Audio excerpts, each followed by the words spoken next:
the age of 19 in 1962, she was but I have the files. I read this stuff at the National Archives, and I read these other things. I said to myself, how can that be possible?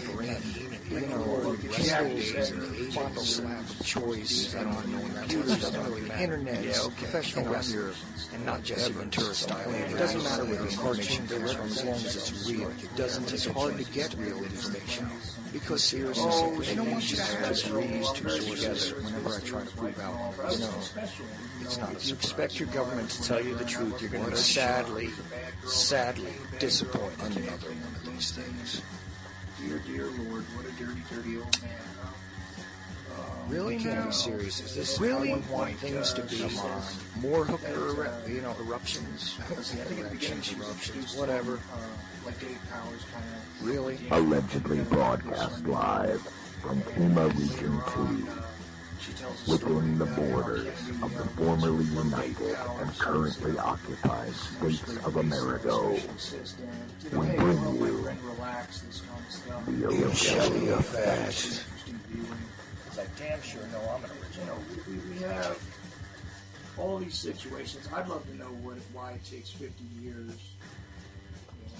That's that. And here we are, live once again. It's Saturday night. It's time for the Ochelli Effect. Oh boy, oh boy. Anyway, God, that intro is always so noisy in my headphones. But hey, that's the way it is. Tonight, ladies and gentlemen, I bring you an interesting, special guest, a guy who I have a great deal of respect for, who has done an amazing amount of work as far as the alternative media is concerned, as far as any media is concerned.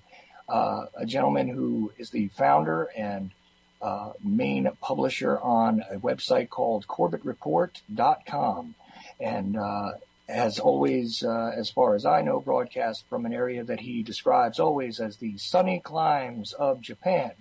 A gentleman who has done an amazing volume of work that a friend of a friend in the alternative media, James Evan Pilato, likes to refer to as the hardest working man in alternative media. So, I bring you tonight, Mr. James Corbett. How you doing, James? Well, I'm doing excellent, and it's really great to be here on the Ochelli Effect. Congratulations on your new program. Thanks, James. I appreciate that. I'll tell you, I appeared as a guest on your show a couple of times, and had a really good time. We were talking Lee Harvey Oswald at that point. As everybody knows, JFK and JFK research has been one of my major focuses over time. Of course, I've branched out into a lot of other areas, and been through a whole bunch of stuff. But I'll tell you, I think your site started in about 2007 or somewhere in that area, right? Yes, it was June 2007. June of 2007. Wow, I'll tell you, and believe me when I say the volume of stuff on this guy's site, if you're not familiar with it, you need to get familiar with it. The podcasts, the videos, the mini documentaries, the video series, it's just a plethora of information and really great stuff, not only on historical and suppressed historical information, but current events as they unfold. Even this week, you were discussing on New World Next Week, which is the show you do with your friend from Media Monarchy there, about the missing plane and all of these other things, which, of course, I'm starting to believe is nothing more than just a major weapon of mass distraction. But either way, it is quite the fascinating mystery, and you guys were covering that stuff. And you cover just about everything there is to cover. I'll tell you, my favorite of all of the podcasts and things, because I've carried a lot of your stuff in my iPods, on my computers, and so on and so forth, and used a lot of your stuff to begin my exploration into various topics, but also to look into the more recent developments of various things that have gone on in the world.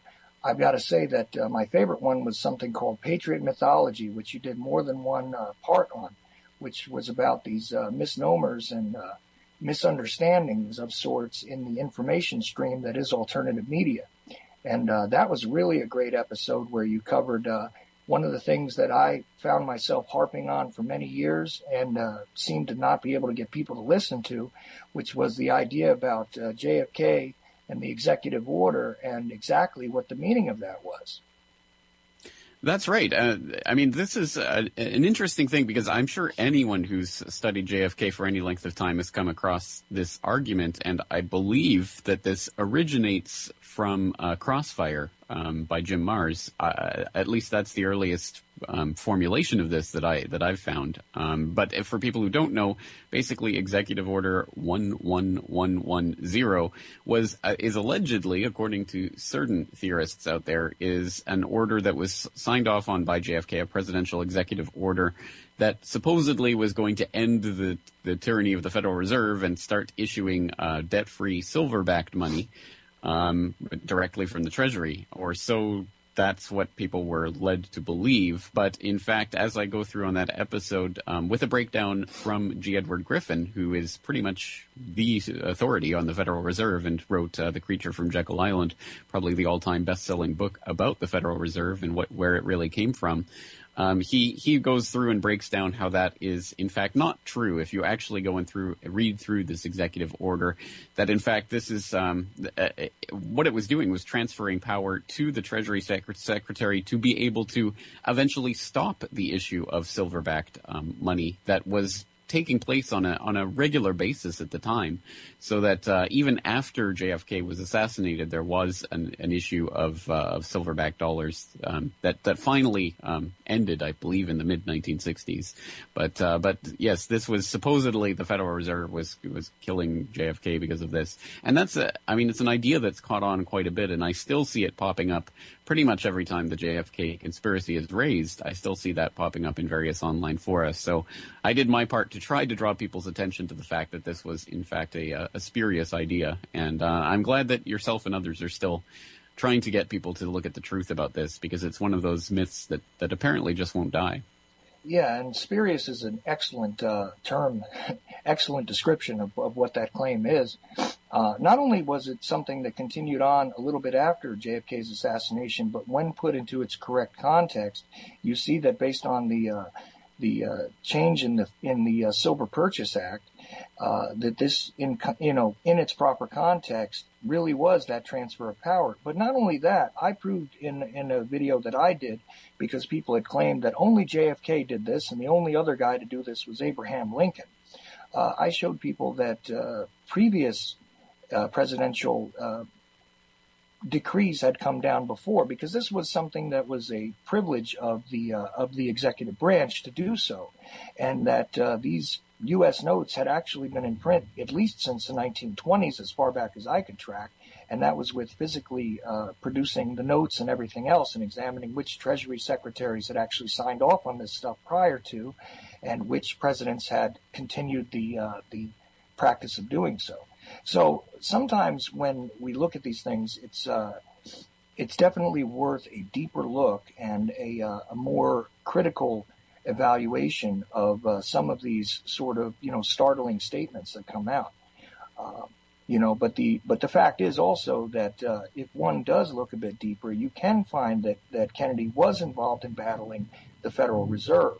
However, it wasn't through this particular device. There were things going on that still have yet to fully surface, and you can sort of find that out by looking up a man named James Saxon and looking at the reports that came out surrounding the sort of internal infighting that Kennedy was doing with that particular agency.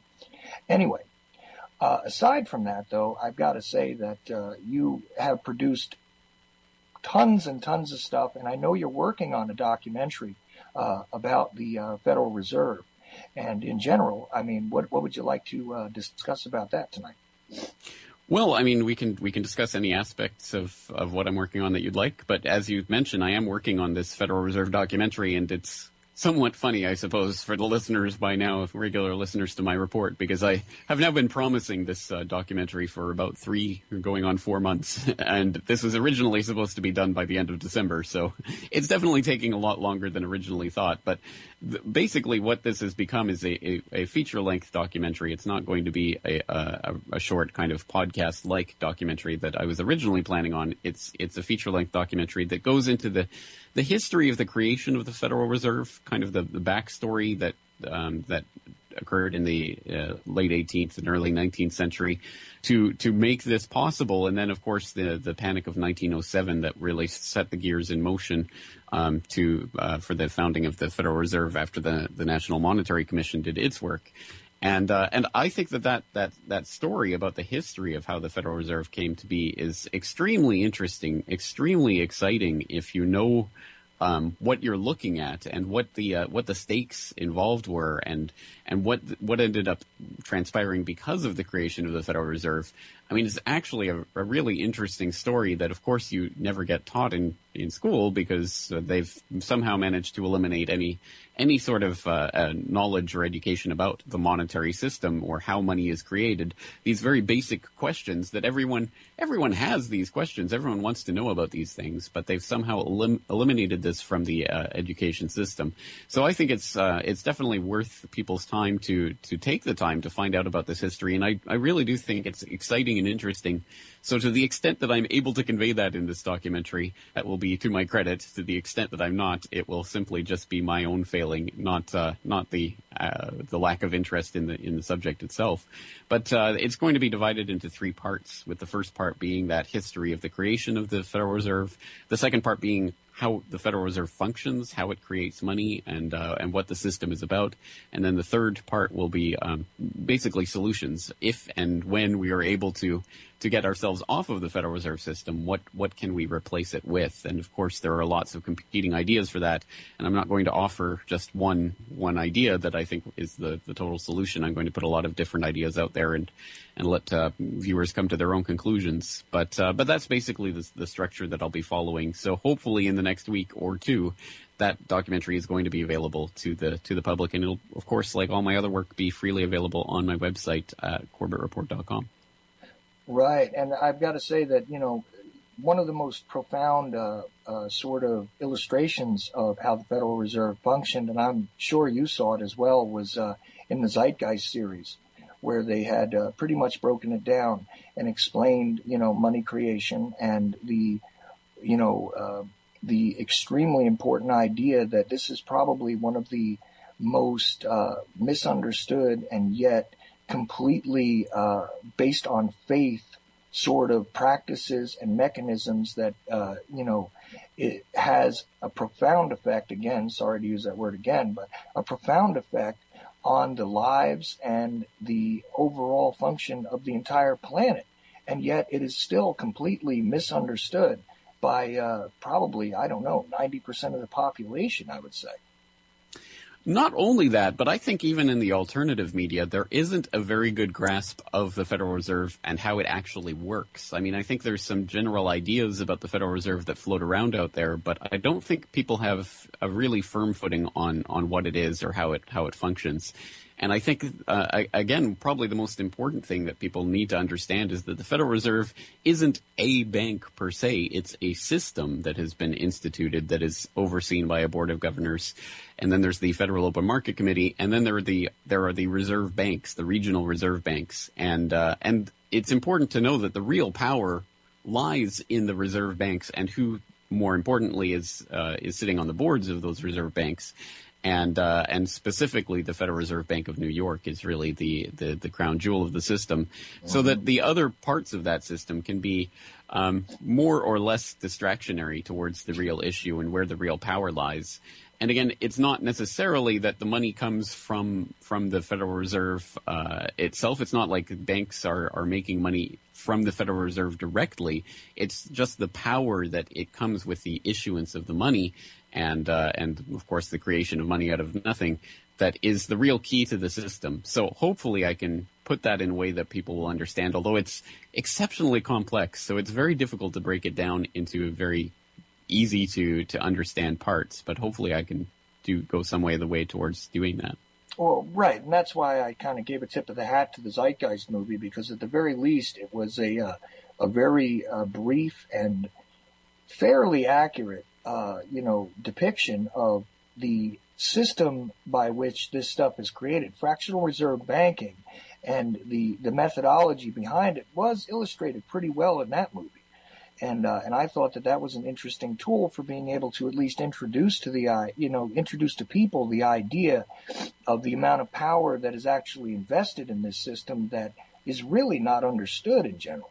And in addition, the concept and the whole, I know I've heard it many, many times, but the Federal Reserve is not a federal agency. It's not something that we ostensibly have any control over. Although, as time goes on, we seem to have no control as people over any of these agencies or governmental entities that are supposed to be our tools and our institutions. They are not ours. But even in the case of the Federal Reserve, you're dealing with something that's even less ours, even less something that belongs to the American people per se. So where that power resides, I think, is, again, of great importance, because the individuals who are involved in that system, their methodologies, their, motives, for lack of a better word, are of the utmost importance, I think, to us as people in the end, as part of the end result of what occurs based on what they do. Exactly right. And again, we don't have to go out on a limb to talk about that that fact that you just cited, that the Federal Reserve is actually not really an agency of government. It defines itself as independent, whatever that means. But that comes directly from Alan Greenspan, of course, the former Federal Reserve chair, who was being interviewed by Jim Lehrer back in 2007 about a book that he had just written at the time, in which he said, first of all, the Federal Reserve is an independent agency, and that means basically that there is no other agency of government which can overrule actions that we take. So long as that is in place and there is no evidence that the administration or the Congress or anybody else is requesting that we do things other than what we think is the appropriate thing, then what the relationships are between the Federal Reserve and the president don't frankly matter. So that's just one example of that, and they do define it more verbosely on their website, where they put a lot of work into trying to make it sound like it is the government, but it's not a part of the government. It has governmental authority, but it's not under any governmental authority, et cetera, et cetera. It's very interesting the way they try to, worm that language so that it sounds quite much like it is part of the federal government, and yet it is not. And they try to have their cake and eat it too. And they've really been quite successful in that, I guess, over the past 100 years, because still a lot of people really do think of it as a governmental agency. And then I think there's the problem of the opposite viewpoint, in which people think of it as so it's become common, for example, in the alternative media to say, well, it's neither federal nor does it have reserve. And the implication is that it's really, it's not a part of the government. It's a private bank, which is, I mean, to a certain extent it's true, depending how you look at it. But I think it's important to understand that, well, it really does have the imprimatur of the federal government, regardless of whether or not it is really a part of that government. And because of that, it has been established by an act of Congress. It can be abolished by an act of Congress as well. And obviously that's a lot easier said than done. I mean, there would be a lot of, I think unbelievable political wrangling to get something like that done. But it's important to know that actually is the case, that it has been established by government, so it can actually be dismantled by government as well. And I think we should understand that, because there's sort of a general idea that this is somehow some vague thing that exists in some netherworld that can't be affected by human beings. That's not true. And again, I think the invincibility of the Federal Reserve is part of its own mythology, and I don't think we should buy into it, because it does make of the banksters that own this monstrosity into more than what they really are. And we have to understand that, again, it's just mere mortals that we're grappling with here, and the Federal Reserve didn't always exist, and we can imagine a time in which it will not exist. And this is a very important point, I think, in any of these discussions about things that are, considered somewhat alternative, but I think are, more relative than the commercialized and government-controlled media. Sometimes when we lend power by mythology, in a sense, we grant things a boogeyman status, as opposed to actually dealing with them in a real-world fashion. I mean, Ron Paul, one of the guys who was famously known for attempting to get an audit of the Fed in place, there was a real purpose behind that. It wasn't as though it would have been without any sort of purpose to achieve such a goal. These kinds of things are not irrelevant because the boogeyman is too large. And I think that is definitely one of the things that we have to, as members of the alternative media, as citizen journalists, we need to be very careful to make sure that although we are dealing with a nefarious organization in some ways, that it is not supernatural and beyond the grasp of all men. It may be a complex issue and something that has to be battled in a particular way and by particular mechanisms. And it wasn't established overnight, so we cannot remove it overnight. But there are ways to contend with it at the very least and to change the system that is in place if we take the proper road. Now, it's hard to know that proper road when there are no lights on the paths. But that's the thing that we're trying to do here, is to put out some of those lights on these darker pathways, I think, to give people an idea of what road someone may be able to travel in order to contend with these things. Don't you agree? Well, I think that's a good analogy. That is a good way of looking at it. And of course, this extends past the Federal Reserve example to lots of other things that I cover on my show.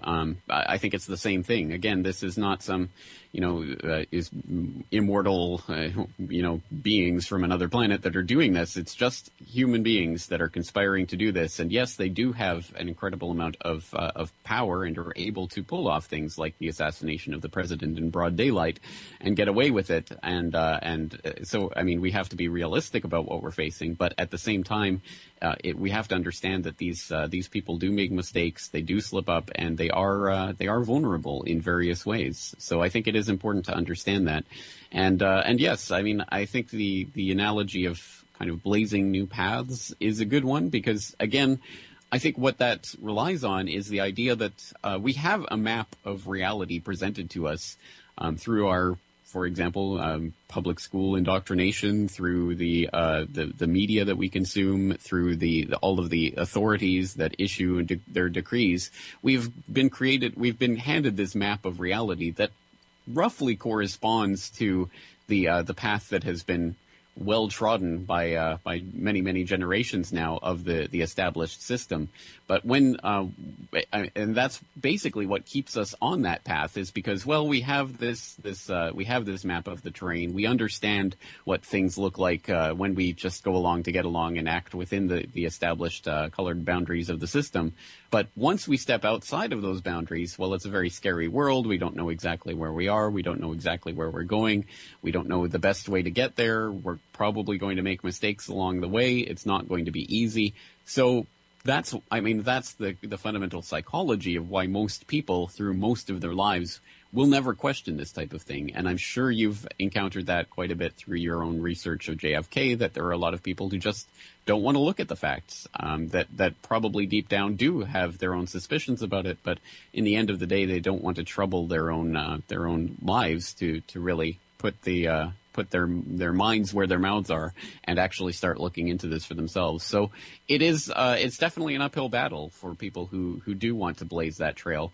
But I think probably the most empowering thing that I can say in that regard is that it doesn't have to be that we establish some fully functioning system that will, completely somehow overturn or do battle with the established system as it exists. I think that it's important to understand that whether it comes to the Federal Reserve or any number of other issues, that we can start establishing alternatives that simply replace the system that exists gradually, piecemeal, if need be, so that you don't have to stop using the Federal Reserve notes and the U.S. dollar all at once and be rid of it in some big dramatic blow. I mean, there's all sorts of ways that people can get around it bit by bit by using complementary currencies and the like, and to try to build up alternative systems. So I think there's always a more realistic way of trying to get around these things.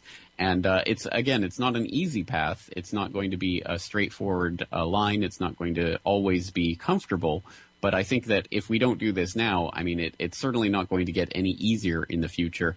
And in fact, with some of the technological advances, if you want to frame it that way, that we're facing in this day and age, I mean, we really are facing, I think, some of the potentially the last generations of human history, at least humankind as we've known it before, as we start figuring out how to mess with the genome itself and create, beings that have never existed before, which sounds like science fiction fantasy until you start looking into the transhumanist agenda and things that are being worked on right now. So I think it's exceptionally important that people really do take this information to heart at this particular point in time, before things slip away into something that really cannot be brought under control.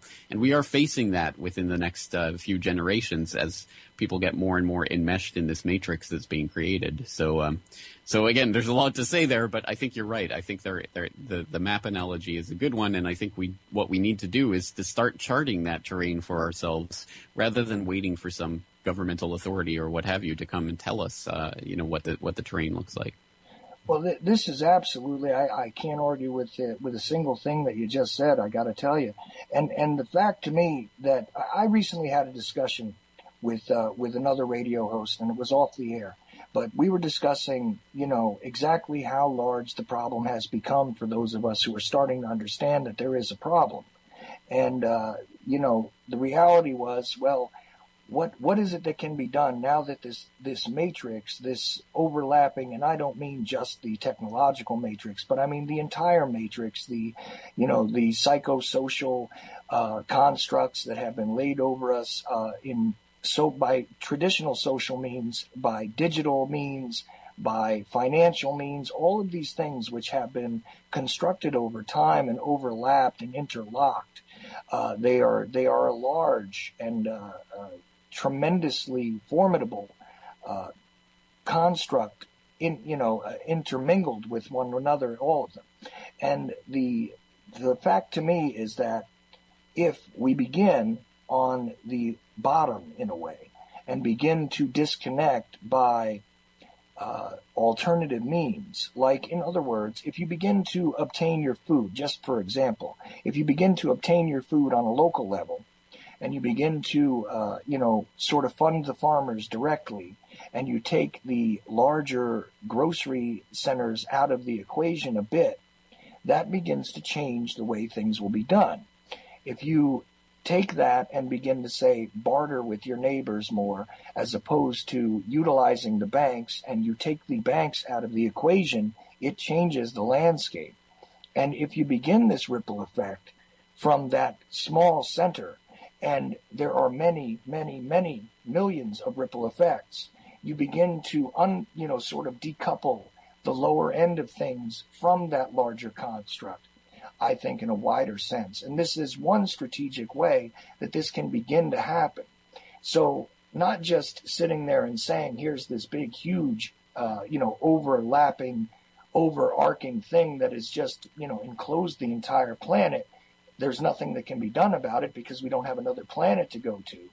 You can begin to sort of decouple the smaller things and then stack the effects on top of one another slowly. And I think that would shake the very foundations of what it is that is being constructed. And that, to me, I think is one of the most important messages that any of the alternative media journalists or hosts or bloggers or whatever should get to, is that if you begin to resist on these smaller collective levels and you begin to be people interacting with one another in a real way, and you do things in a different fashion, you will change the overall atmosphere and the overall creation of all these things. At least this was my feeling. Do you think that's overly optimistic? No, I agree. I think if we are to have any effect in actually changing the system as it exists, it can and will only come about through things that look like baby steps, and that won't be the dramatic big confrontation that a lot of people are waiting for. But I think that so much of the infrastructure that's been slotted into place by the Department of Homeland Security and all of these other insane governmental institutions out of control are very much geared towards that type of dramatic confrontation that people think is going to happen. I think they're very much prepared for, and in fact even expecting people to at some point break and to spill out onto the streets in riots and protest. And we know from the documents that were released by insider from the World Bank and the IMF in 1999-2000 by Greg Palast, we know that basically this is a blueprint for economic collapse that has been used in country after country around the world, that they really do plan at a certain stage that there will be something called, that they even call the IMF riot, that eventually when things come to a breaking point and the austerity combined with the lack of purchasing power, etc., becomes too much for the average person to bear, eventually they will spill out onto the streets and they will start rioting. And through that, the powers that shouldn't be can even implement more of their agenda, because of course that's a convenient crisis for them to use to grab even more kind of emergency powers. And so this is all part of the plan. And unfortunately, the IMF riot that has been used around the world is going to come home to roost at a certain point. We've already seen that starting to hit the periphery, for example, the periphery of Europe in recent years, as those types of riots have started in Europe with the collapse of the Euro system, the slow motion collapse as it continues to take place. And it is going to hit home certainly in the United States at some point. And I think when that point occurs, it's going to be a question of whether people are simply going to try to riot and march on Washington with pitchforks, or whether they're going to have actual alternatives put in place that they can rely on during those times of crisis. And those alternatives have to be we have to start constructing them now so that they are there, they are in place, and they do exist, and they are that thing that people can rely on that has nothing to do with the system of control that's been slotted into place around us, that has nothing to do with the Federal Reserve and their notes that they print out of nothing. It is something that completely bypasses all of that, and I think you're exactly right. That involves just trading with your neighbors more, trading locally, trading online through cryptocurrencies and other ways of doing it. It doesn't have to be just going local and going off the grid. I mean, you can find lots of different ways to reach out in different ways that bypass the system that exists. And I think it's all of those hundreds and hundreds of different bypasses that we can find, whether it be a cryptocurrency or an alternative currency like Colorado Mountain Hours. I had someone on my program to talk about that at one point, or anything else, Ithaca Hours. I mean, there's different things that exist in pretty much every municipality around the United States and across the globe that people can find that are again just those one or two ways that people can find to build something alternative to what exists right now. And I think, again, we have to be doing that now because, unfortunately, in the very near future, I think we're going to start seeing some very worrying things developing, and developing by design. I think we've been engineered into a monetary collapse that will likely coincide with some sort of geopolitical events, and we can already see the outlines of that with what's happening with Russia right now, and also the emerging narrative of China as being part of that block of resistance to the NATO powers that look like the outlines for a potential World War III scenario. And I think before we get to that point, we have to start detaching ourselves from this system. And it doesn't have to be all at once, because that's another thing that people use as their excuse to basically stop doing anything about what's going on. If it has to be this overarching system that replaces the system that exists all in one big dramatic blow, then we can just wait for that system to come along, rather than doing the hard work of actually sourcing out for example, local trading communities that we can get involved with and things like that at this point in time. Even if it is a baby step, I think it's more important that we get involved in those baby steps now, so while we have the time to do that, rather than try to look for the system that will save us once the collapse is already in place. Couldn't have said it any better myself. And, I really do love the way that you put it, as participating in those baby steps could be extremely useful. And they're not necessarily baby steps when there are so many pebbles in the pond, because if the pond becomes a big, series of ripples, you don't have just that calm, still water that was there before. And that was what I was trying to say. And those ripples do meet and interlock, and you could create entire new systems out of things that appear to be very independent and very simple once they begin to meet. And I think that's definitely the way to go. And that was one of the points that I always find myself having trouble making. That some people say, well, you want to do these small things and you want other people to do these small things. Well, what good does that do against the larger machine? And I think that is the answer, is that once all those parts, if we need to manufacture a large machine to deal with the large machine, okay, I'll accept that for a moment and tell you that first we need to build the parts. So if we manufacture each of the parts, eventually we'll get enough coherent parts that could be worked together to make another machine, which doesn't necessarily have to be based on these, invented currencies and numbers that are theoretical and really don't exist, where they begin trading off this massive amount of debt that is more than, God knows how many times the actual number of, the actual value of the true assets on the planet now that are floating out there being batted around by these financial institutions as they exist now. And it's very, very important to think about it like that.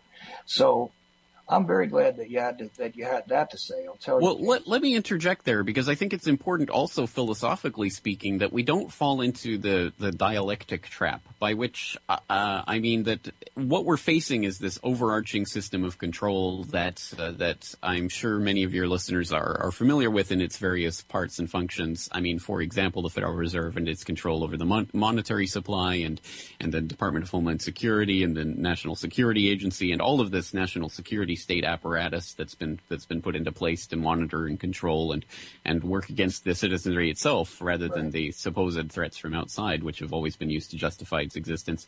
Again, I think people understand the broad outlines of this system, but I think it's important not to simply counter this big overarching system of control by looking for another alternative overarching system of control that will somehow, be better than the one that currently exists. I think we have to fight this ideologically by constructing not a system, not the totalizing system that will somehow replace what's going on, but really institutionalizing the exact opposite idea, which is freedom, really, which is the idea that there will not be one single system that everyone has to subscribe to. And I think the monetary example is, again, a perfect example of this. We live in a system where there's the legal tender law that makes the Federal Reserve notes into basically not the only currency that exists in the country, but certainly the dominant one, because obviously it can be used to tender any debt and for the payment of taxes. So it basically by default becomes the dominant system, the dominant the piece of paper that everyone needs to chase all their lives. Why on earth would we replace that system with another system where everybody has to use this one currency that's going to be set up in this one way that will be the answer to this? Why not have a number of competing systems that will offer different people different ways of transacting things in different situations, so that you can have an online cryptocurrency for your online transactions, and you can have a local currency based on the hour system or the let system or what have you for local transactions with local businesses. You can have something else for medium range transactions or transactions with out of town corporations and the like. Oh. So that again, it's not a system building a totalizing system to combat the totalizing system that exists. It's using lots of different pieces and having the freedom to move between them, because I think the fundamental part that we have to be keeping in mind when we're constructing this alternative is that there has to be the leeway in the system to have the free decision of whether or not to participate in this or that, whether this or that currency or this or that system of governance, if people want to go down that road. And so I think it's at a deeper level than this, because again, a lot of people are still trapped in the mindset that what they need is just a different overarching system of control that will somehow be better off for them. Whereas I want to really get people to question that fundamental assumption and look at different ways that they can construct a system that is not based on a system that is really based on freedom and the free exchange of ideas and the freedom to participate or not participate in any given part or facet of that system. Right, and that in that way you could instead of having a monolithic system, I just didn't really state that very well, but I've got to say, instead of being a monolithic system, it doesn't even necessarily have to be a series of competing systems, but it could be a series of systems that are able to cooperate. Even the smallest one could cooperate with another one and another one and another one. And these things could be intermingled a bit without having to be monolithic and controlled by these larger entities as they are now. There are various ways to organize this, to not organize it even, and to have these things just be functional with one another so that they're not completely incoherent as systems go. But it doesn't have to be based on this as you said, the Federal Reserve note being the primary sort of thing that so many people have to chase in a particular area in order to perpetuate their lifespan. That's a very, very key issue. I'm very glad that you brought that, clarified that for me. I appreciate that.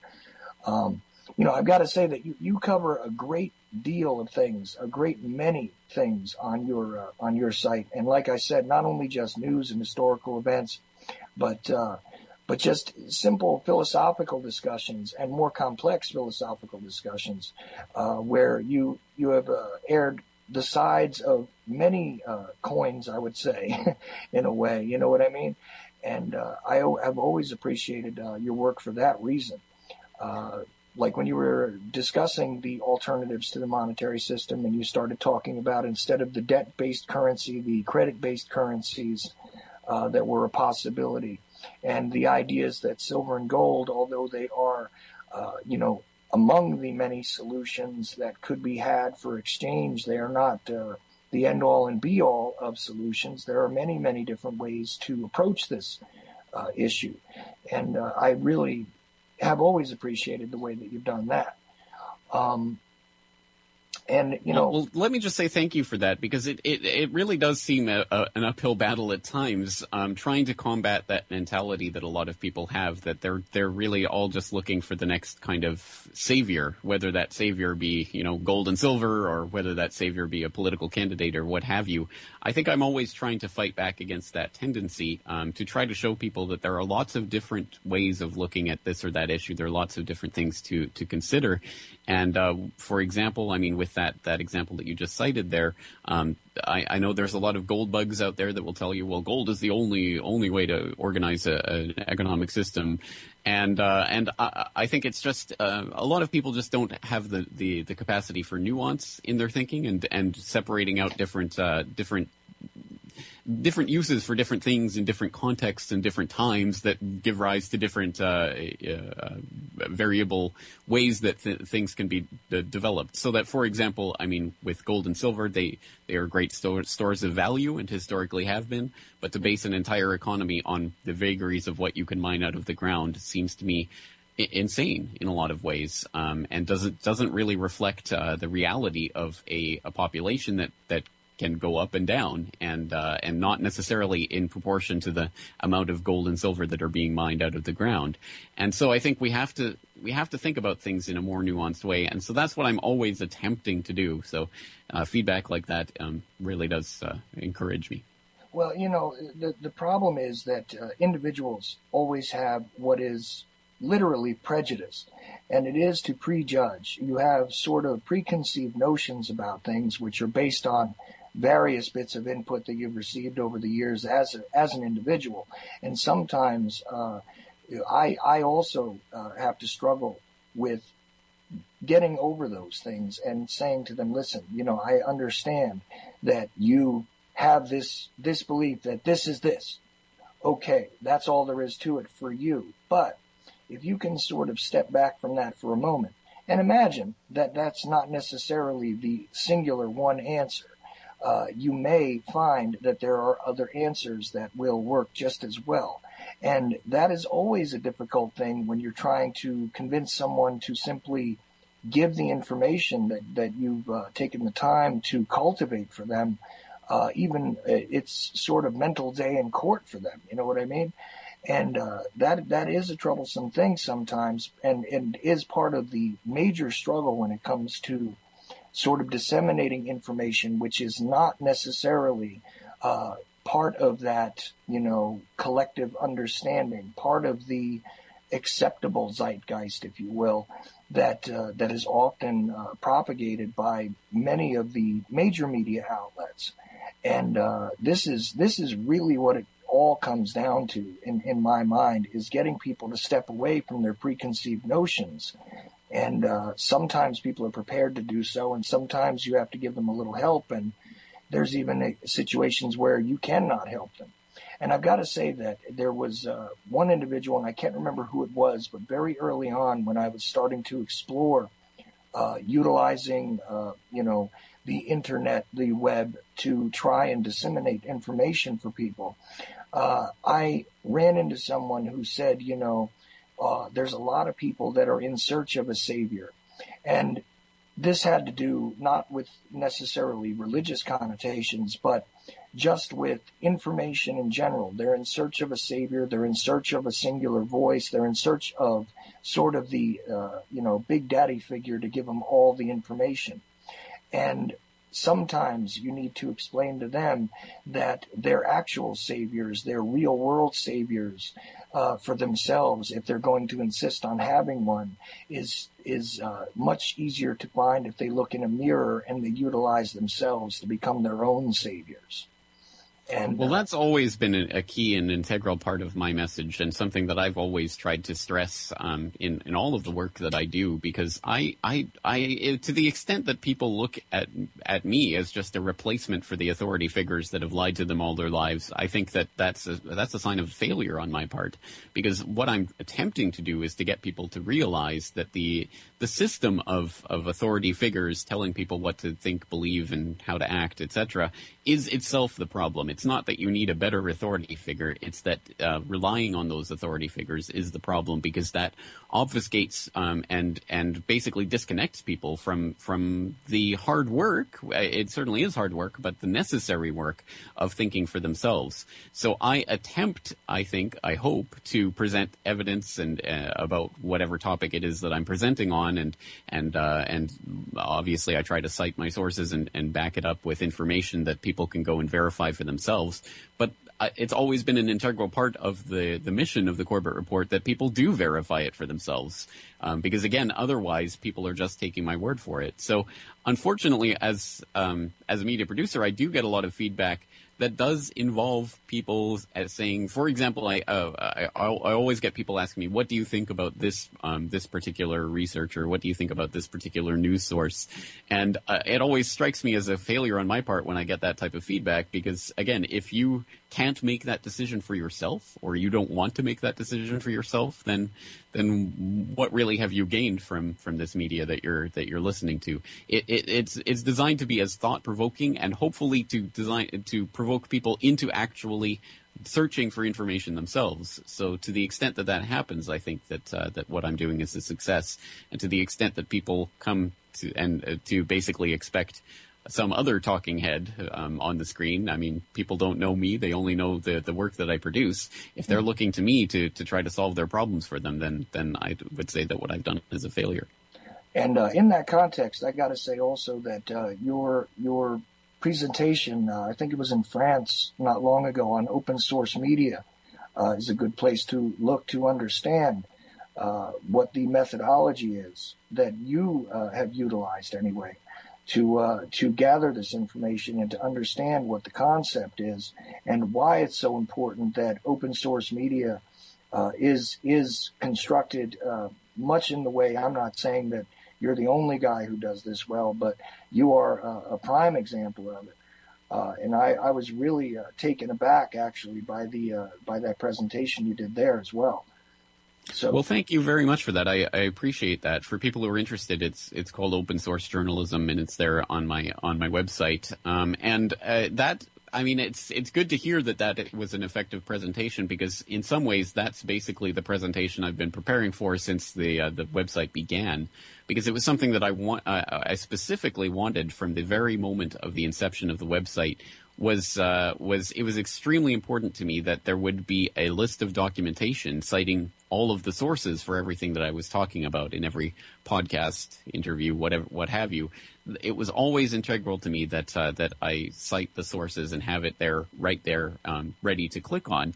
I mean, it's such a basic idea. It's such an absolutely basic idea that it kind of boggled my mind at that time that there were so few podcasts, so few internet-based sources that were actually really doing that in a thoroughgoing manner in the alternative media. And certainly when you looked at the mainstream media, I mean, just even a few years ago, if you looked at your average New York Times or Washington Times or Washington Post or whatever article it might be, there would generally be zero hyperlinks of any sort. They've since started hyperlinking sources here and there, occasionally a smattering, but it's always boggled my mind that here we are in this incredible World Wide Web of literally, I mean, the repository of the sum of human knowledge at our fingertips. And so little of that is really being utilized, I think, to the extent that it could be. And it's a pretty simple idea, again, just to cite your sources and to put the information out there for free, freely available, is another extremely important part of this that I think is part of the power that we have now to step around the gatekeepers of information that have existed in human society for centuries and centuries and centuries, perhaps for the entirety of human civilization. We really do have a way to reach directly to people all around the globe, nearly instantaneously, and not completely for free, but certainly for very little cost for the average kind of person in the developed industrial world, at any rate. Which is, again, it's an exciting time to be alive in a lot of respects, and I just hope that people understand that, grasp it, and utilize it to its full. And I don't claim to be, the best authority on this, but it's something that I've definitely been thinking about since the inception of the website, and has really been important to me as part of what I'm doing, so that people, again, can take this information and actually use it and actually interact with it and start thinking about it and wrestling with it for themselves, rather than just listening to some so-called authority pronouncing on things from on high. Precisely. And, the end result, just as an aside to the people that are enjoying listening to my show, I mean, my show is pretty new and it's only a radio show, but I am trying to present the best information that I can and bring you people that you can look at on the internet and check out and understand where it is they're coming from, what their information is about. And quite honestly, as I say all the time in my posts and things like this, come on and be the media. The reason for that, the inspiration for that, was partially from you, because the actual reason why this radio show exists was partially your encouragement, not necessarily directly, but just the overall message of, create for yourself the information that you want to present out there. Don't just rely on someone else to do it. This was the kind of thing that I wanted to find a vehicle to begin to present, my understanding of, whether it be historical events or the current events or, things relating directly to the human condition, whatever they may be. If I am not out there actively participating and trying to at least add my voice to the giant chorus of humanity, which is now interacting on this worldwide scale, then I by no means have any right to complain.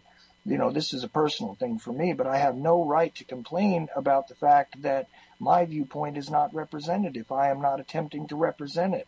And the only way to do so would be to come out and bring a presentation that features the best of what it is I can find. And it may not be the greatest of all time radio shows or the most enlightening things in the world, but if I present one idea that causes one person to to act, to change things in the smallest way, again, the ripple effect is possible. And this is why I named the radio show the way it is, and why it is I am always saying, be the media. Also in that vein, if anybody wants to join in on the conversation, if you don't mind, James, if anyone wants to join in, we can take calls at 718-717-8296 if anyone wants to join in. And I'll take calls. James may not remain with me much longer here, but I'll take calls afterwards as well. So, you also out there listening to us can join in and be the media, even if it's only for 5 minutes. You can do it too. And I encourage anyone who has a point of view to try to find a vehicle, whether it be a blog or a website, or, and don't be intimidated by the massive amount of work that, say, someone like James puts out there. Your contribution could be the most important thing to someone somewhere, and you never know what it is. You could start by bringing them the correct information, bringing them the real viewpoint, bringing them a different way to look at things, or a different way to examine things than they may have considered in the past. So I think that the participation aspect that you have always encouraged among your listeners, readers, etc., is key, and I hope that the Ochelli effect will do that as well on some level, and perhaps you never know who it is you may influence. So always keep that in mind as well. Well, I can't tell you how happy I am to hear that feedback. It's always the best feedback I can possibly hear, that I've played a part, no matter how small, in prompting people towards doing this, because, again, that really is the raison d'etre for the Corbett Report and exactly what I'm attempting to do.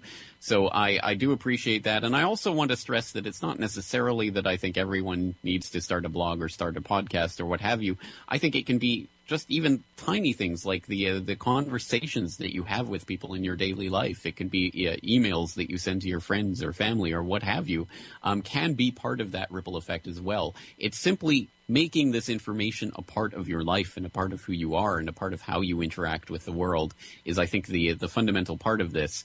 And again, this is something that everyone can do every single day.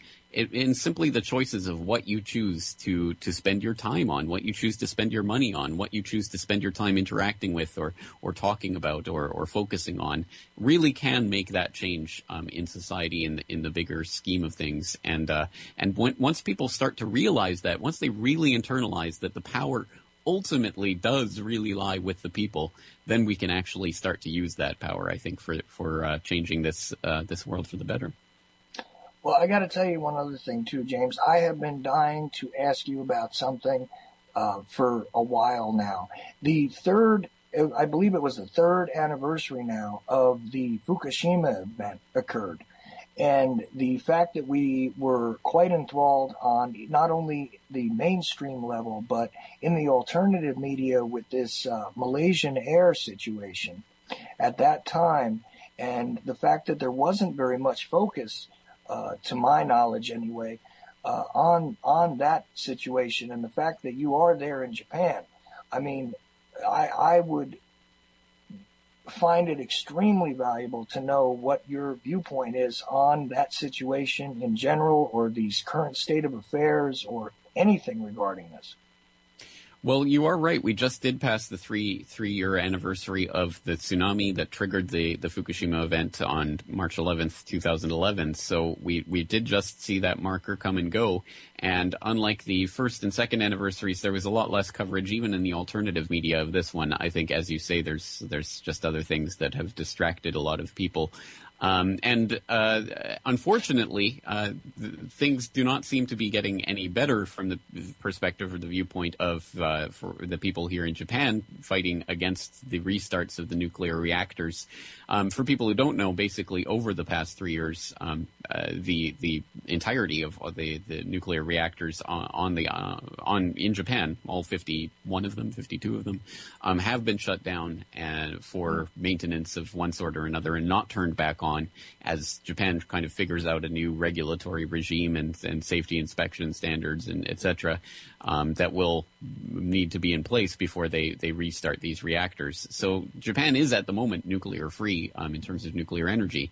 However, the Abe administration that was voted in last December is now basically basing their new energy policy on the idea that nuclear power will continue to be the central plank of Japan's energy plan for the coming decades.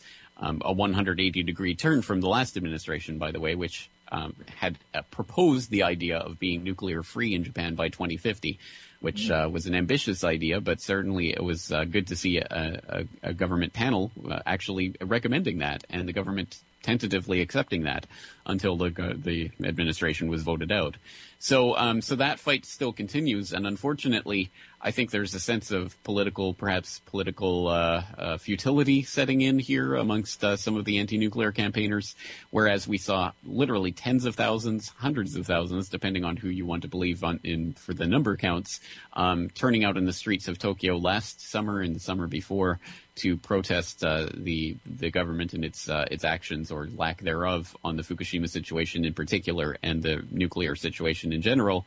That has dwindled considerably, so that, for example, there was a rally in Tokyo just the other day to try to push home that message that the Japanese people do not want nuclear power of any sort, that only managed to draw about 5,000 people. So considerably down from where it was at the height of the protest movement here.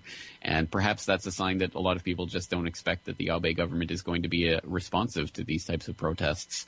So again, it is an uphill battle. And of course, with the situation at the site itself, continuing water leakage on a daily basis into the ocean, and continuing accumulation of radioactive water from the water that they're pumping through in the reactors 1, 2, and 3 that have melted down and are in some various states of composition at the bottom of the reactors, eating their way through the concrete in states that we can't even determine because no one can actually get close enough to take any sort of survey of the terrain. It's still a very, very dire situation in a lot of respects, and unfortunately that hasn't really been improved, and there's still really no prospect that this is going to be anything that can be put under control anytime in the near or foreseeable future, as even the Japanese government has admitted that the technology needed to actually get these reactors stable and under control and get their core materials removed doesn't even exist yet. So again, it's very much an uphill battle on a number of fronts. Not a lot of encouraging information coming out at all, and unfortunately, it's even starting to slip off of the alternative media radar to a large extent. So I have FukushimaUpdate.com. That's my website devoted specifically to Fukushima to hopefully counteract that and hopefully keep people up to date about what's happening, so people can go there and take a look at the information, both about the latest news of the day and also quite a large repository of information throughout the duration of the crisis, historical information that people can go back to now. Right. And, I just, and I also wonder on a personal level, I mean, how disconcerting do you find this personally, being that you're in Japan? Well, I mean, it's obviously it's a cause of concern, and there are things that myself and my family do to try to mitigate those concerns, including the way that we source our food. We use a cooperative here that uses only organic ingredients and also does radiation testing of all of their products that they make available to the public. So we do that. We avoid seafood at this point unless we know where it's coming from and it's coming from the other side of the planet. And things like that, things of that nature that we're doing on the personal level. For the people in the Fukushima region itself,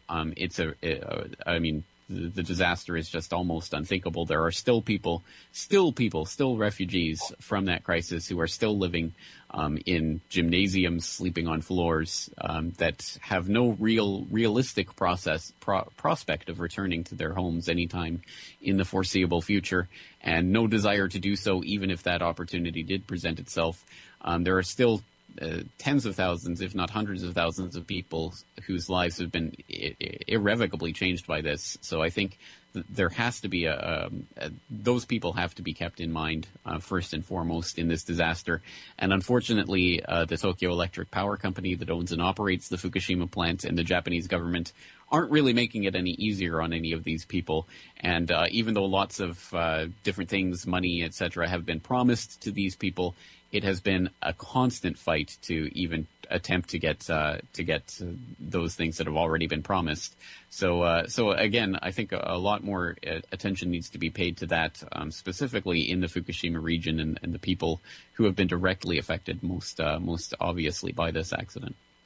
All right. Well, I've added Jim Funky, who is a host on the UCY network, also a Boiler Room Radio, one of my favorite shows, to the conversation. You there, Jim? Yes, sir, I am. All right. I think Jim has a question for James. Good evening, James Corbett. It's nice to speak with you, sir. I watch your Boiling Frogs post and a lot of the other things you do on YouTube all the time.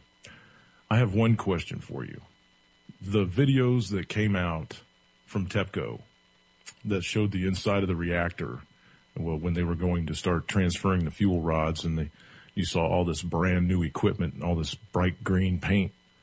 Do you believe that for 1 second, that that's the inside of one of those reactors in Fukushima Prefecture? Well, I think you're right to be quizzical about that because, again, I think for anyone who looks at that and then understands what actually took place at the plant and tries to reconcile those two things, I mean, it does stretch the bonds of credulity. And we do know that, I mean, they even admit that they do manipulate the images because to protect, you know, the trade secrets and things about nuclear power plants that the public isn't allowed to know. So we do, I mean, they have admitted that they do manipulate these images. To what extent, and to what extent this is all a production that's put on for show, I can't say with any definitive, evidence, but I certainly do have my suspicions about how much of that really is real at all. And I think you're right, again, to look at these pristine looking images of these pristine inside of the reactor when we know that, of course, the entire site and, of course, the reactor 4 in particular was exceptionally damaged by the explosions that took place there. So it is, I must admit, I certainly reserve my credulity on that issue in particular. I had an issue with that as well because, to my mind, and perhaps I'm, being a bit foolish about it. But the thing is, if you have that level of radiation being pumped at what is ostensibly a digital or, a camera which has all this hardware, but there's no interference in those images to show the reaction of radiation. And I know for sure that anytime they've tried to film things that were realistically pumping out that level of whatever, that there's always interference in the images, and those images were extremely clean, to my eye anyway. And of course, my eyes aren't the most trustworthy, but I saw no interference there with the equipment even. And you would have thought that if you were dealing with a radioactive situation like that, I mean, even the old film cameras that were, more mechanical in nature had difficulty maintaining themselves during the photographic, episodes of other radiological events. So isn't that kind of strange as well, guys? Well, no, that's a good point. And again, people can compare those images that we're talking about to the images, for example, that they were taking of the insides of the reactor buildings throughout the crisis. And specifically a couple of years ago, I'm thinking of some of the images that I saw that have exactly those hallmarks that you're talking about, the streaks and flecks and various things that go on, because, again, the radiation is interfering with the mechanics of the camera systems. So I think you're right. Again, it's just another reason to be highly skeptical about what we're seeing and what we're being allowed to see about what's going on in those buildings. I have one last question, and then I'll let Chuck have his show back. What would it take to make you get off that island, get your family and get off that island? I suppose it would take something beyond what is currently taking place at the moment. That is to say that although what is happening right now obviously is a concern, it is a concern in certain identifiable ways. The radiation right now is specifically a concern, obviously, at the site, and the radioactive water that's accumulating in the storage tanks and the structural integrity of those storage tanks are obviously big concerns. Also, what we know is being pumped out into the ocean on a daily basis, but to a certain extent, all of those are known quantities. I think it would take something different. For example, the confirmation that the corium had breached the concrete in the building itself, or collapse of the spent fuel pool, or something of that sort that would change the status at that point. But with something like that, with the collapse of the spent fuel pool or something of that nature, again, that would be something that you probably want to consider evacuating the northern hemisphere. So I'm not sure if returning to Canada at that point would even be helpful. So I mean, obviously, I'm watching what's happening at the site, but just at this current point, I think that the status quo is not something that is going to prompt me to leave Japan.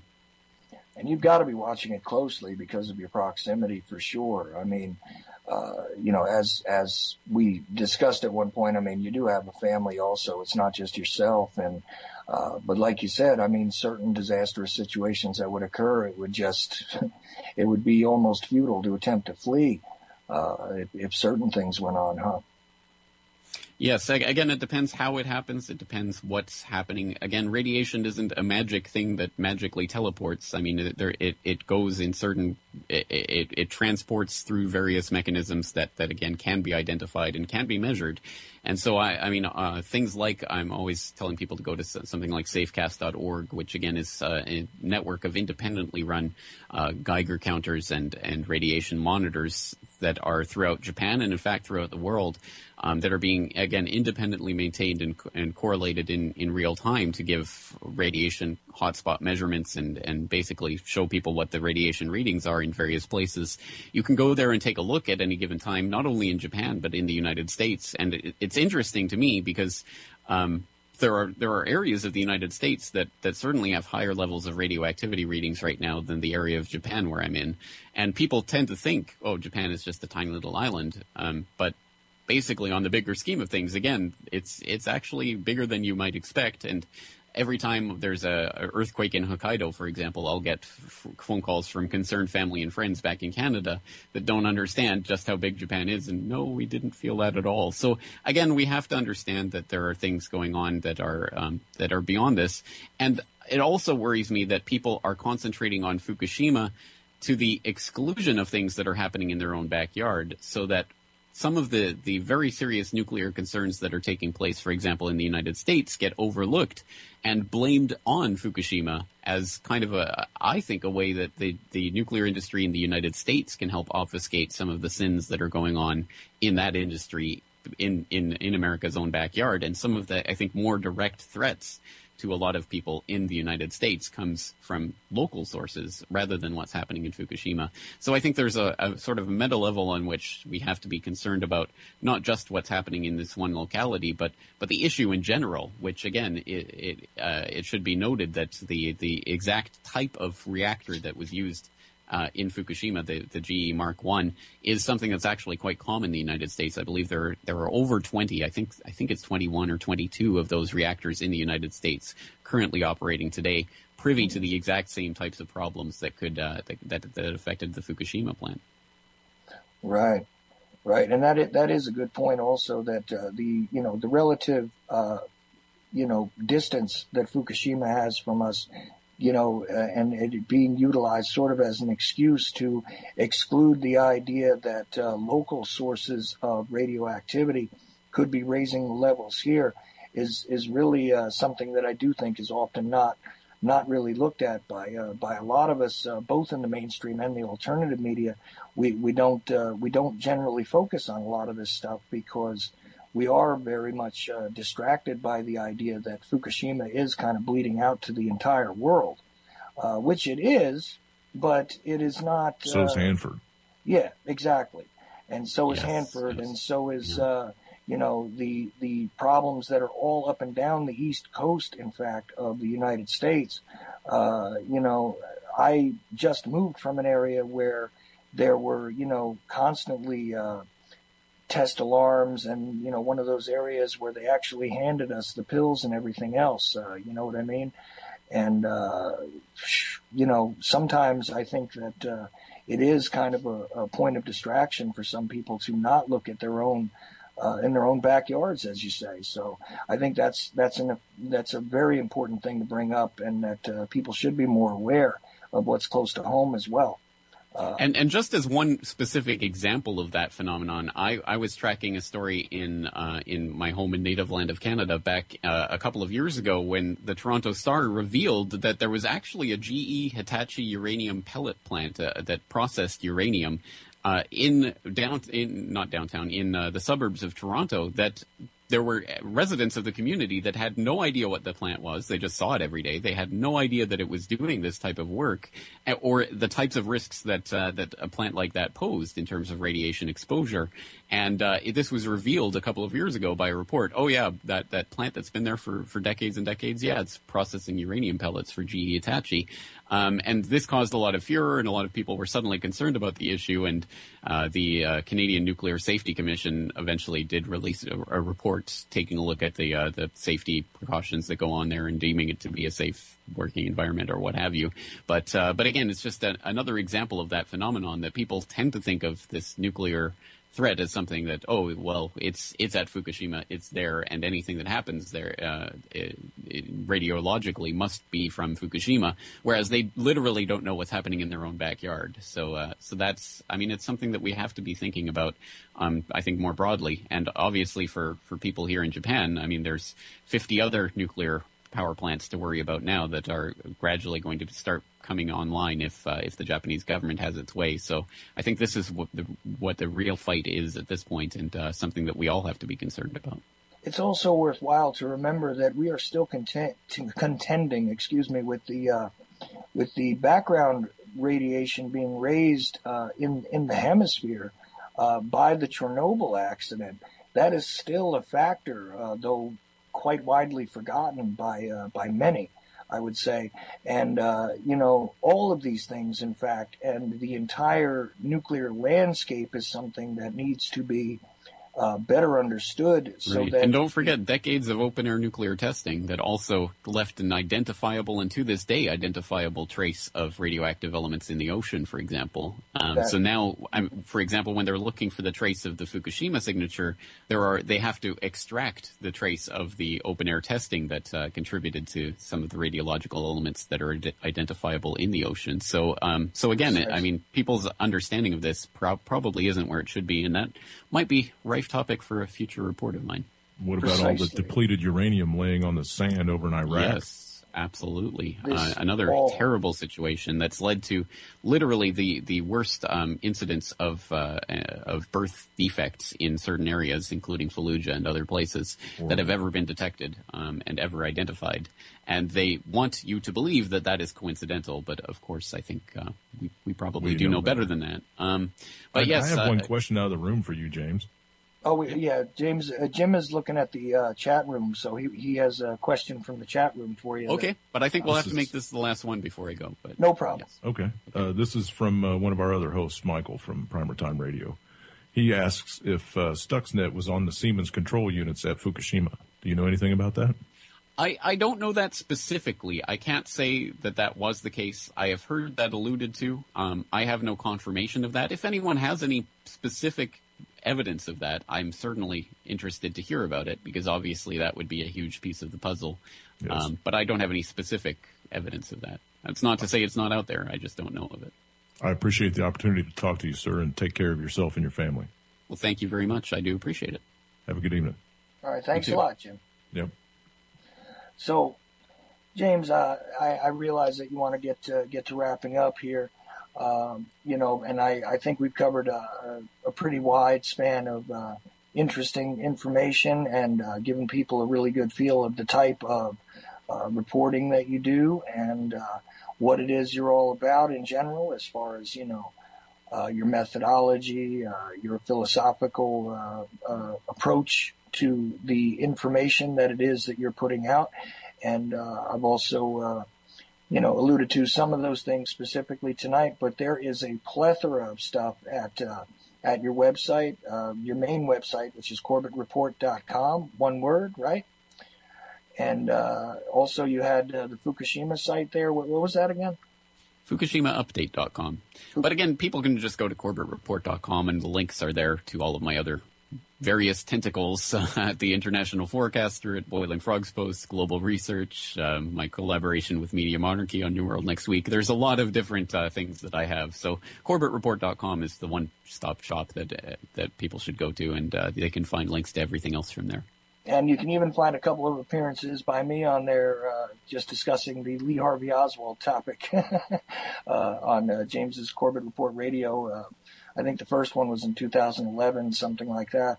And, so I encourage everybody and everybody who is interested in a source which is quite standalone in a lot of ways and very, very much outside of the mainstream, and yet, not one of these guys who is just running around with a tinfoil hat on, as they like to tell us that most of us are, and really a responsible, solid, and well thought out journalist in general, who has created a great many, I just don't even know the number of presentations that you've done, podcasts, interviews, videos, short documentaries, reports for Boiling Frogs, as we brought up, global research, TV, the New World Next Week, all of this stuff.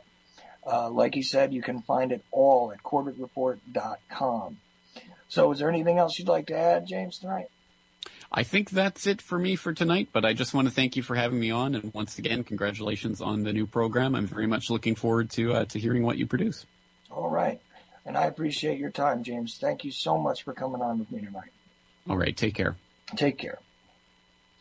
So, we have so many things that we could discuss now, based on this. If Jim wants to come back on and talk about any more of this stuff, feel free, brother, anytime. Of course, I'll just wing it myself from here and discuss all of my fun thoughts about what it is we just covered. If you have if you have me, or if you have the UCY, in your friends list on your Skype, go right ahead and join me or give me a call. Anything is welcome. James kind of had to cut it short there because he had a time concern, but I think that we definitely stepped into a bunch of different areas here tonight. And so this way, that little complaint that was had that I was doing a lot of JFK stuff, I think just maybe went out the window, hopefully. And, when I had said that I was going to bring James on and discuss this, I was at first going to keep my focus on the Federal Reserve and not really delve outside of that, but I just sort of felt that a really good overview, and I utilize, Corbett's site myself to begin some of my work, and in some cases to verify some of the work when I'm looking into a wide range of topics. And I think that he's just a really valuable asset, to the information pool that we are all swimming in at this point. And I just thought that it would be an excellent time to bring him out and explain that, yeah, he was part of the inspiration for why, the Ochelli effect came into being. And what it is that my mission is not exactly as his is, but there are some similarities here, and I think it was definitely of value to bring that to your attention tonight. So, moving forward, I've got to say that some of the other things that have gone on this week have been I don't know what to say. I mean, the whole Malaysian Air thing, I have finally sort of settled on the idea that this is nothing but a head game that's being played by the media in general with those of us who might have these types of concerns to keep us away from a great many other topics. As I examine some other things like the situation in Crimea and the sort of posture that the Russian Federation, I believe they're tagging it as at this point, or, you know, Putin and his collective there are doing. I think that these things are of a little more importance. I think that during that time, we also did not focus on the Fukushima situation. I think that that was part of the purpose of giving us this Malaysian Air mystery. Although I've got to say that it is very, very strange that we're dealing with a government that seems either so inept or so unwilling to cooperate with information agencies of any kind, including the mainstream, that they're tripping over themselves trying to create different narratives to keep the level of mass distraction at its highest point. And regardless of what it is that the Russian Federation settles on, I think that still we are not looking at the great sort of big match that's going to light the fire, that is going to put us in a place where we are looking at the official and complete declaration of the Third World War. To be honest, it seems as though a lot of it is just these Civil War sort of, considerations that are popping up there. I mean, a lot of the individuals that are in that area throughout the entire group of countries that we're talking about on that border are, in some ways, this is sort of an ethnic struggle where you have people that are ethnically Russian, that are speaking Russian, that pretty much are seeking to rejoin the Russian Federation as it is, or the, reformulated Soviet Union, or whatever it is you want to refer to it as. It seems as though a lot of them are seeking to rejoin where it was from whence they came. And I can't say that that is being made clear in any of the media that has been produced about it so far. I would say that, there have been various mechanisms which throw up red flags to me, like the focus on the individuals with the Nazi tattoos and the agitators, and the lack of focus on U.S.-based or ostensibly based U.S.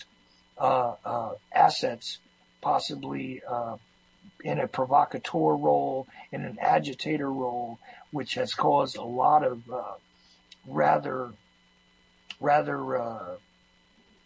disturbing things to start to unfold there. And I think that a lot of that conflict is more akin to a civil war scenario than something that will actually reach out and extend itself further out into the world and metastasize into yet another worldwide conflict. But I always caution people to understand that in some ways we are quite already on the, not just the brink, but really truly involved in a World War type of scenario where many powers are fighting proxy wars that are not being covered by anybody. And there are also many sort of localized or seemingly localized events of warfare that are ongoing. The whole disturbance in Syria, which is, now in its, I believe it's in its third year, these things are ongoing. And if you look at the conditions that were during other times when we have said we were in a world war, and you take a realistic, not just from the surface and not just from what is being allowed to be disseminated among the normal, paid for by the government, supported media channels, and most of the acceptable talking heads that float about in information stream, as it were, if you put those things aside and you start to take a realistic look at the actual level of strife that is on the planet on so many fronts, all we have really here is a lack of clear alliances in some cases, a lack of public proclamations, and we are already in a virtual Third World War scenario. And I'm not necessarily an authority on this, but I do find it fascinating that that it's kind of minimized in a way, that there are so many people dying on a daily basis in all of these scenarios that are unfolding in so many different places. And, you know, I think also was a very worthwhile point that we brought up as far as the global landscape of things, the lack of context that's being had about Fukushima. In some cases, it's being minimized unnecessarily. In some cases, it is being over-dramatized to the extent that, you know, when people see rises of background radiation in certain areas, they're not taking into account the more localized factors, the sort of what seemed to be long in the past historical factors of other nuclear situations, whether it be the underground testing, the atmospheric testing, the failures of other facilities, the accidents that we have not heard about, the production of this stuff. And doesn't it just seem, just if you take it all in and you really begin to take it into account, doesn't it just seem as though that screwing around with this type of, you know, energy production and weaponizing this stuff is just, you know, one of the most insane, suicidal sort of ideas that has ever been unleashed on mankind in general. I can't seem to wrap my mind around it any other way than it's like a collective sort of mass suicidal ideation on the part of much of the population that at one time was believing that nuclear energy was clean and safe. You know, I would much rather have soot in the atmosphere than this crap. And maybe it's just me, and maybe I have, you know, a feeble understanding of these particular scientific, you know, nuances here. But that's all I see, is that it's just something that, you know, there are certain things that you just don't need to do. I mean, you could light your house on fire and burn it to the ground in the process of keeping yourself warm, but tomorrow you won't have a house. So what are we doing? I don't know. It even seems strange to me to say that, you know, the pursuit of profit and the pursuit of expediency and the investments that have been made in this type of energy are of any sort of, you know, value, that we can't abandon them fully because of the previous investment, whether it be from a scientific standpoint or from a, you know, or from a purely financial, you know, sort of view. This is just simply suicidal. And again, the depleted uranium utilized in more than one theater of battle, you know, this stuff is probably one of the most disgusting and insidious uses I've ever even been privy to of anything of that nature. I remember very, very specifically watching something called, I think it was Beyond Treason was the name of it, which was a documentary having to do partially, at least, with the treatment of the population, the birth defects, the soldiers returning, and I found the idea of Beyond Treason, the phraseology of Beyond Treason to be quite fitting, you know, because this was the, you know, the granting of this stuff, I'm not even getting the right words out here. I mean, it's so sickening to think that, you know, that men and women that we ask to serve our country are being handed these tools and told to utilize them as if they were worthy of use in these type of situations, as if they weren't in one way or another exposing themselves to things that were going to eat up parts of their bodies, destroy their lives, destroy their offspring, and the impact on the local populations, regardless of what you think of them, regardless of what the political sort of correct idea or the acceptable sort of level of how much menace a population or a people could give to you. Exactly how spiritually vapid is that? How dead is that from a spiritual perspective to willingly and willfully,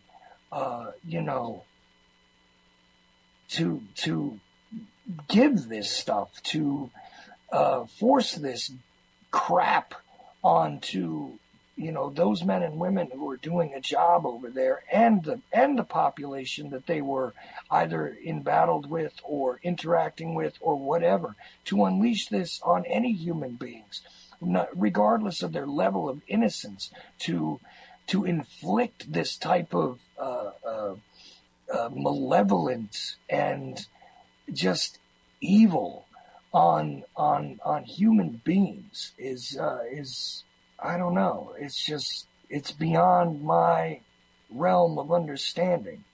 I mean, I can identify with the desire to destroy one's enemy. I can identify with the need to defend oneself. I can identify with having no choice but to answer violence with violence, or to deal with bullies, or to deal with those who think they have a right to do harm to others and to step in. I can do that. I can see that. I can feel that. But I can't imagine what would motivate anyone to do the insidious types of things that you see. And that's just handing these men and women these type of munitions knowingly, willfully, understanding the amount of damage that will be done by them. I don't know. Maybe it's just one of those things that I occupy my mind with that I ought not to. But I do. So, I'll take a little sip here. And I'll tell you what, if I did understand exactly what motivated the people that thought that that was a good idea, then I guess I would not be who I am, and I guess I couldn't possibly care enough to even try to speak to people, to even try to change minds, or to even have the desire to improve a single thing in this world. Perhaps I wouldn't have that desire if it wasn't for, the fact that I have children. And I don't mean to lie back on that like some people do and state always that the need to change the world is just for them.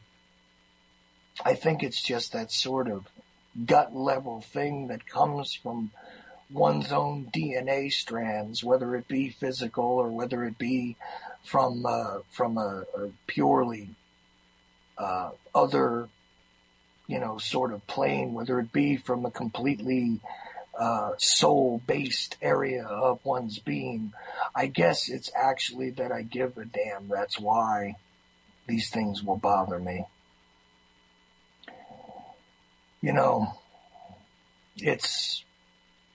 It is vexing at the very least. Besides that, though, we did also touch on the Federal Reserve, and I think that the concept of, our money and that system and the most unchallenged faith-based religion in the world is the idea of money and banks and currencies and countries that are supposedly behind them, and the absolute faith that actually backs them instead of something tangible in any way, shape, or form. That is a worthwhile subject that I really do wish that I had a great deal more resources to explore. But, in the small ways that I've attempted to, represent to others the sort of poorly structured, faith that one puts into it, the bad idea that it is to believe or to put any sort of, I hate to keep using the word faith, but what else can I say? That's all it's backed by, to continuously expect that something that your faith is based on is going to create tangible good results in one's life is, silliness. It is the type of thing where, if you believe Santa Claus will bring you the presents, maybe he'll show up eventually. And now that I'm down to my last 20 minutes or so, also I wanted to make sure that not only did I thank Mr. Corbett for coming on tonight, but of course Jim Funky, who will be hosting after the last cup, after I'm done here tonight. But I also wanted to point out that, he also does that Boiler Room radio show. And if anybody who listens to me doesn't listen to Jim, I think you need to. That's one thing. Next thing is, and also Lance is on there with him, another guy, Lance Musser, who does the whole Smoke'em's Market Minute thing. And I'm about ready to check on his videos on YouTube and stuff, which Jim pointed me to. I just haven't quite gotten the time to do it, but believe me, I'll be on that real soon and checking that out. All of the guys who are participating here at UCY, whether that be the people in the chat room, the hosts, of course, Jules, everybody that is trying to produce all this stuff for you, I really hope that you take a moment and think and, if you got a couple extra dollars, toss it to Jules, give her a little bit of help, throw her just a little bit of love so that we can make sure that this network is encouraged to continue, because I would sure as hell hate to see it disappear. You can find that button on the UCY site, and especially those of you in chat, you know where the button is, okay? And I'm sure if you drop her anything, it would be appreciated.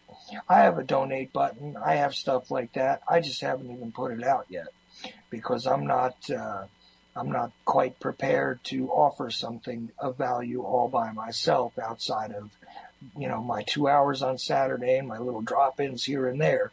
But believe me when I tell you, I'm looking to expand this as well. I just want to make sure that I have, more diverse ways of doing this. The Saturday show, I think I'm going to try and keep as an interview show of sorts, and I'm going to bring you a variety of guests. I've done my best to do that thus far. I've tried to bring you some very interesting, incredible people who have something to say, where they've done something, whether it be James Corbett, who has produced this amazing volume of stuff, and is somebody that if you don't know and you're somebody who's into alternative media, you need to know him, because at the very least, James will provide you with a library of things that you can begin to start doing your own critical examination of a varied array of topics. Not only that, but, he used to have, the ClimateGate website, which is no longer up. But the whole thing about the global warming deal and the scientists and all that, and that's no longer around. But I think he is housing the ClimateGate stuff now at Corbett Report as well. He's turned that website into a one-stop shop for all of this stuff, which is for free. And, there's a reason for that, and you can check out tons of stuff. Not only, and hey, if you run across my name on there, it's only about Lee Harvey Oswald. That's all that I directly participated in with James.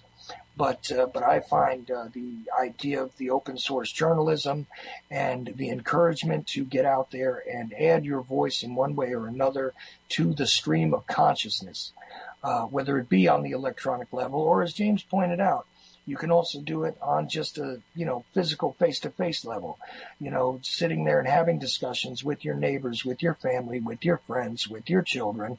All of these things are of use when it comes to adding to the sort of collective chorus consciousness. And, of course, I have my viewpoints on that, which I've, sort of related here and there. but I really want to try to expand this into something a little more unique than just the interviews that I do on Saturdays. And hopefully I'll continue to do that on UCY. But like I said, try and keep that in mind, that if you got a couple of dollars and you find something valuable on this network, I would say that, you give a little value for some value. Okay? So keep that in mind. Also, not just Jim, who was on with me tonight, but there's other people on this network that are definitely worth listening to that are not just the replays.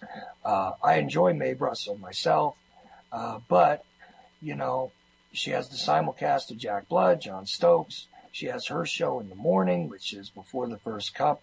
Awfully interesting. You have the Prepper Chicks, and I'm telling you, the Prepper Chicks show is pretty neat. I was really enjoying some of their episodes because it's very practical, very personal stuff you can do. And it's the kind of thing that, I'm not going to cover, but it's their thing. And you see, they're taking their point of view, putting it out there, giving you real world solutions to a lot of interesting scenarios. And some of them, as many people fear and believe, are going to be necessary things. These are not just hypotheticals that are, coming your way where there may be a scenario where there's this or that or the third thing. But, a hurricane comes by and knocks out the grid. It might be nice if you're sort of prepared. So I definitely also endorse and tell you to look at the Prepper Chicks. You have the, I'm going to be embarrassed now, but I can't remember her name, with the Try This at Home lady. She's interesting to listen to too. You got Truth on the Tracks, you got Double Crossed, you got all these guys, and a whole lot of them. I'm not saying I agree with everything that comes out of everybody's mouth. Believe me, I'm not. And even my friends, I don't necessarily agree with everything they say. But I'm telling you now that this is definitely becoming a valuable collective of information. And, when you jump on it every single day for free, you may want to consider that sometimes, even if it's just something, look, you'll tip a pizza guy just for bringing you pizza. So look at the information you're being brought and listen to the hosts. And, you have your friends that you interact with in the chat room, or you have other things that you gained, some sort of insights or knowledge or ability to trade, or, new websites that you learned about through us, or whatever else. If there's value here, value for value, okay? So just keep it in mind. So I'm getting a lot closer to that wrap-up time, and I definitely want to say that, I'm going to continue the Saturdays and look for me to expand it pretty soon. I just got to get a couple of things straight on my personal end, and we'll be good to go. Hopefully my ramblings are not so unlistenable, when I don't have a guest, that you guys have some appreciation for some of my, running off at the mouth now and then. But I do enjoy doing it. Either way, and whether there's one of you listening or there's a million of you listening, it really doesn't matter, because I'm going to do this my way anyhow. So, and there's the lighter I got complaints about. Don't really care. Matter of fact, every time during the intro of my show now, I seem to get the lighter kind of close to the mic and give you guys a little sound now, because somebody was bitching about that week number 1. Deal with it. Also, let's see, what else did I want to bring up here? Now I totally lost my train of thought, because I was thinking about that. Well, there was some emails I got this week, I've got to tell you, that you guys might enjoy listening to about. I don't know if I have time to really cover them, but let's just say this. I find it really fascinating that there are people that lurk and listen and don't come on to make phone calls and don't go into the chat room. And I don't know much about them, but I've given out my email address a couple of times, and I guess they heard it. Well, I'd like to get a couple of friendly emails if there's any to be had. For those little complaints that I get silly emails about, I really I really find it funny. So keep those coming as well. I'll take all that as well. You can get a hold of me personally at CHUCK1972 at Lycos, which is spelled LYCOS.com. That's my personal email address. I check it, every day or every other day when I can. And, so any sort of feedback, show ideas, concepts, complaints, whatever, can all go there if you like. Let's see. What else did I want to make sure I mentioned tonight? Well, I did mention that you can find me on the Corbett Report thing. You can also look at my YouTube channel, which is generally JFK focused. When we were talking about the Federal Reserve notes and the U.S. notes thing and the JFK sort of mythology about how the Federal Reserve had him wiped out over printing those bills, I'm sure that you guys hear that a lot. You can see a video I did on that on either YouTube, or if you don't like YouTube, you can try Daily Motion. I think they're under the same title. And you just look for Blind JFK, because that was what I went under, was Blind JFK Researcher for the longest time. Little tag I ended up with because of my issues with my eyesight and having to carry around a magnifying glass while reading documents and things like that. So, if you look on either Daily Motion or YouTube and you just find Blind JFK Researcher, you'll find some different videos, varying qualities and things. Some of them are, posts of radio shows I did, or phone calls where I was a phone caller, or book reviews, stuff like that. But when you see a video called JFK and the $2 bill, I sort of explain a lot of that stuff about what the difference is between U.S. notes and silver certificates and how they pre-existed the Kennedy administration, all that kind of stuff. So if you're interested in that subject, you can find it there. I'm really interested, excited to see what James does with his documentary. I thought it was going to be a mini documentary, actually, because he told me about it beforehand. I don't know, maybe like a week ago, something like that. And I thought he was going to have a mini documentary already prepared by the time we went to air, but it's apparently grown into a larger sort of documentary that he's going to do in 3 parts. And I think it's important that James always presents, and I try to sort of, when I can, present solutions to things, not just problems, because, we can sit and discuss what's wrong with everything all day long here. On this network. I mean, we don't have enough hours in the day to literally cover every single thing that is wrong on the planet. But, to sit and also discuss the mechanisms by which one might be able to repair it, one might be able to improve it, one might be able to understand it, is of the greatest importance. And I hope that, at the very least, some of the stuff that I'm doing and that I'm bringing to you gives you the inspiration to begin to think and look for yourself. Because as I'm fond of saying, critical thought seems to be quite the dead art. And I don't find that, that there are very many people that do very much outside of parrot their own or someone else's ideas and concepts and catchphrases as a way of formulating conversations that are really not conversations at all. I mean, they might as well just be a giant billboard with some changing letters on occasion, standing on one side of the street while I stand on the other and try to flash my particular pre-programmed phrases at them. This is not thinking. This is not, debate. This is not examination in any way, shape, or form, which is one of the things I tried to do with Christine LeBlanc, who came on with me. And we also, in addition to discussing the Rethink 9/11 Canada tour, which, began on the 13th of the month here, which is the architects and engineers touring around Canada and doing presentations up there about, Building 7, and the collapses of the World Trade Center, which, have not been properly investigated, that kind of stuff.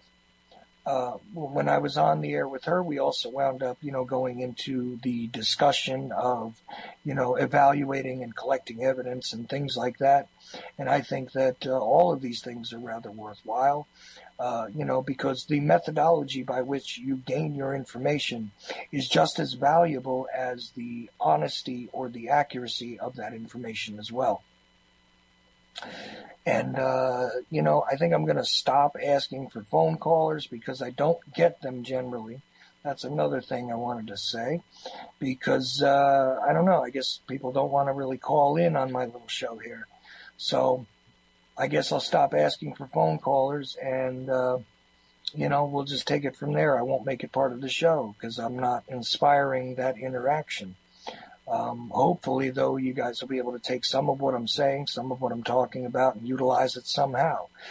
Whether you go look at Corbett's website or you go look at, the Rethink 9/11 stuff, or you wind up examining Richard Gage or Joan Mellon's website or her books or Jefferson Morley's work, confronting the CIA and the FOIA lawsuits or any of that stuff. Hopefully I inspire a couple of people to at least begin to look at some things in some new ways and don't just simply support your preconceived notions, your prejudice.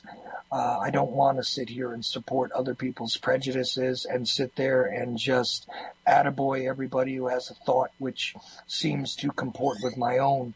I hope that I'm inspiring at least some sort of new ways of thinking, or at least the consideration of other ideas that are, grounded and well-founded in some way, shape, or form.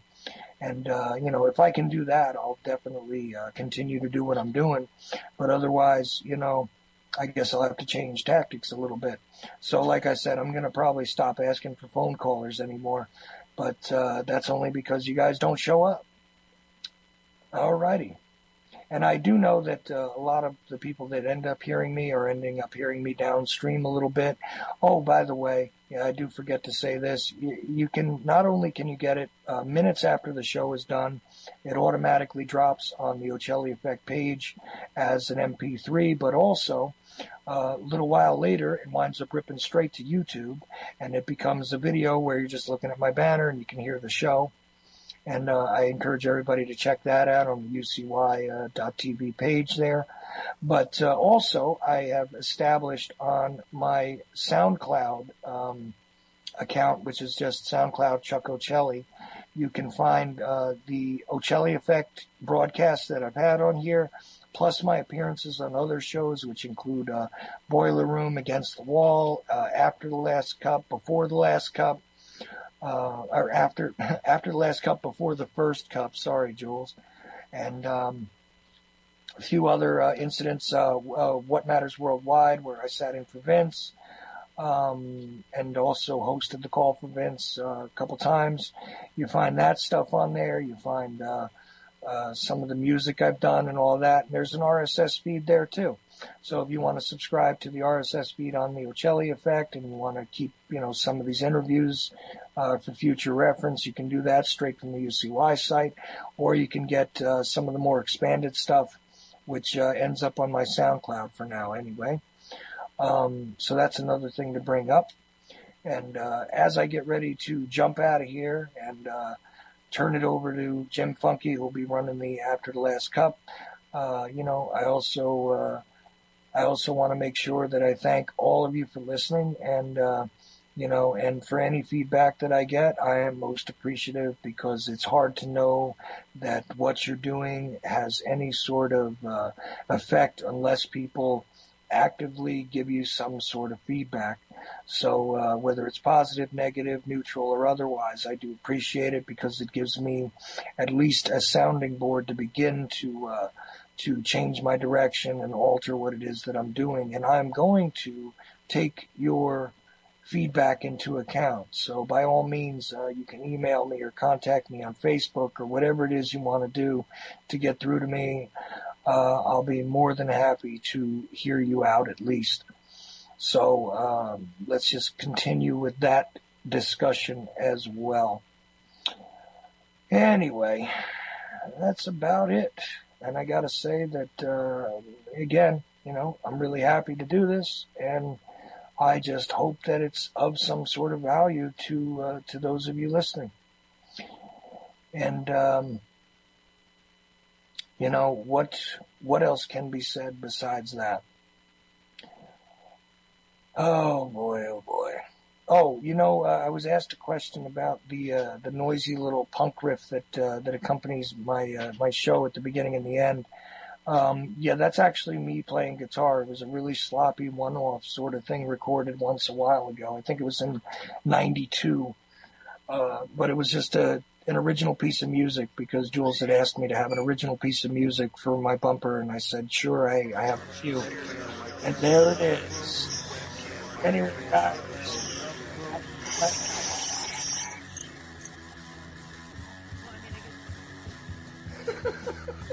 At the age of 19 in 1962, she was See, but I have the files.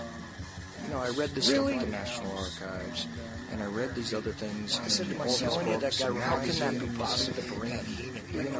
Pistols and fondle slap of choice, computers, the internet, professional wrestlers, and not Jesse Ventura style. It doesn't matter where the information comes from as long as it's real. It's hard to get real information. Because seriously, just read these two sources whenever I try to prove out. It's not. If you expect your government to tell you the truth, you're going to be sad.